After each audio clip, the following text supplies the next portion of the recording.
Thank you, everyone. It's been a great coverage so far from both research and industry and also government around the directions and importance of manufacturing. So I'm not going to dwell a lot on some of those things that are said today, but really cover what this program means and what we're trying to achieve. Obviously, it's about, at the end of the day, value, and technology can be used to improve manufacturing processes and performance and productivity, which, as Anthony mentioned with a Louis Vuitton touch, is very important now. But it's also about how we create new value for our customers, and some of the insights into the great work that's being done with Tanya's group about new problems we can solve decouples the labour costs in these conversations. And that's a really important part of what we've got to think about in the future for manufacturing here. I think even though the talk today is about technology, and it's easy to get excited with the bright lights, bells and whistles and stuff that we're going to go through, we can't lose sight of the importance of people and culture and system. And I think the weighting that Anthony put on that in his talk today is not by coincidence. Great companies don't become great companies just by buying something and getting a result. It's got to be integrated into the business, and it's the people that make it happen. So I think when we talk about technologies, and I won't mention this further today, but we've got to think of it as a whole of business aspect, not just something that we buy and it fixes a problem, because it won't. Okay, so if we look at today's presentation, we're basically going to cover off some of the key technologies today. And I'm not going to make any apologies. These are really complex topics, and Tanya's given you a very small taste of how full on this can get. And I appreciate from looking at the audience and knowing a number of your businesses that we're all at different stages of understanding. So I'm going to start with some videos that will explain at least one aspect of a technology in each of these categories, just so you get the flavour of it. I'm sure everyone will walk out with something today that they didn't know. And I think today is really about awareness about what areas we're looking at and why they're important. And it may not be directly for your business and your products. It may be for your customer. It may be for your supplier. It may be for your competitor. But you need to know. And without knowing, we're vulnerable.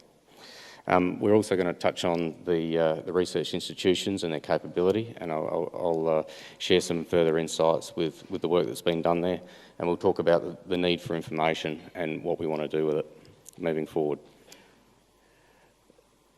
So, you'll hear the term today, emergent technology and disruptive technology. And I don't want to use them lightly. When we talk about technology, we're not talking about having something that we've already got and it gets a little bit cheaper, a little bit faster. We're not interested in those things. Those things are going to take care of themselves. What we're interested in is emergent technology where it makes a big difference. And you'll see some of those things today, and in many cases it could be lots of zeros of difference. In other scenarios, it's about disruptive technology. And for those that have had the pleasure of Johan Roos bringing insights around business model innovation, we're talking about creating new value, new markets, displacing traditional technology. And so for the businesses in the room that have got existing technologies, this is very important to make sure that we have the right or the latest technology, because being displaced is never pleasant. I think it's been mentioned earlier, obviously the 6 areas of technology that we're going to look at, so I won't repeat them now, but we will go to each of these and give it a bit more of an explanation and a bit more of an overview with a video that helps capture the intent of these technologies. I think it's important that we understand what we're talking about, and so you can better make judgments as to the relevance for you. All right. So, additive manufacturing, I think most people in the room would maybe know it as 3D printing or additive, but essentially it's a very popular technology. I think a great example that Anthony gave today, but not a week goes by where there's not some new breakthrough at the moment. It's certainly captured the hearts and minds of the media. However, it has some serious consequences in the sense that it is a disruptive technology. It is a digital technology, and it displaces physical location. It changes the way that we think and design and solve problems. Many of the traditional manufacturers would have been using rapid prototyping for 20 years or more. That's not new.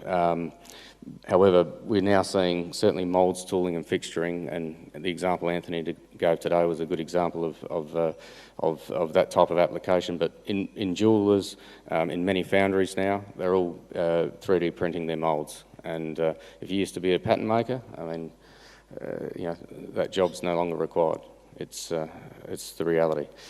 In aerospace, there's been a lot of developments, in particular titanium used in Joint Strike Fighter. They're making aircraft parts today. They're making medical implants today. We're making new parts of jet engines with General Electric, with Boeing. And it's not just we're making these parts and what's the benefit. Well, in the case of the jet engine, this fuel nozzle they made, it went from 35 parts to 1 part. And it's a very precision machined metal part now produced as one. So you can imagine the savings, you imagine the measurement, you imagine the inventory changes that has in that example. And believe me, it's a very safety critical part, it's a very accurate part, but it can be done. So it's not just basic plastic stuff. And as a consequence, it actually saves 15% of the fuel. And if, I don't know what the airline fuel bill is, but I imagine that's a lot of money. So it is an exciting area. So I'm going to play a video now. It's going to show you some of the latest technology in metal printing. I think metals is one of the most exciting areas at the moment that's still becoming. It's not fully mature. However, for those that are in the tooling game or have got a tool making background, I think this is absolutely going to give you an indication of where things are going. Play the video, please.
from that video, if you're a tool maker, you're not going to be able to produce a tool in less than a day.